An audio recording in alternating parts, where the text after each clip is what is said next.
Assalomu alaykum. Ko'p savol bo'ladi, bu savolga javob. Bulut bo'lsa ham quyosh elektr stansiyasi tok beradi deydi. Tok beradi. Ko'pchilik aytadi, nur bo'lsa bo'ldiki ishlayveradi deydi. Ha, ishlayveradi, lekin effektivligi past bo'ladi. Hozir men sizlarga buni yaqqol misolda ko'rsataman. Mana bizda 4 kilovatli elektr sistemamiz. Mana bugun bulut bo'lganda qanaqa bo'lgan mana. Qaranglar. Ertalab bulut bo'ldi, juda ham bulut bo'lib ketgandan keyin ko'rasizlar, pastga tushdi. Keyin abitga yaqin ko'rgan bo'lsalaring bir quyosh chiqib qaytdi. Mana. Keyin yana birdan bulut keldi, yana pastladi. Mana hozirga kelib endi uje quyosh qaytayotganning hisobiga o'zi pastlayapti sekin.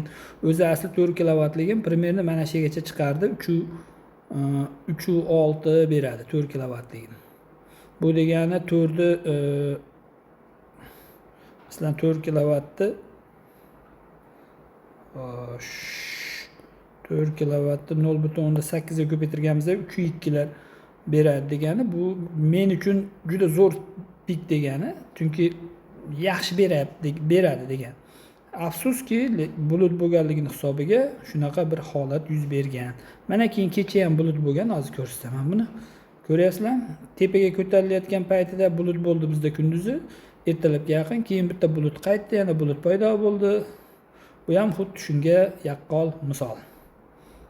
O'ylaymanki, bulut bo'lsa quyosh elektr stansiyasi qanday ishlashligi haqida tasavvurga ega bo'ldingiz. Kanalimizni kuzatib boring, zo'r foydali ma'lumotlar beramiz.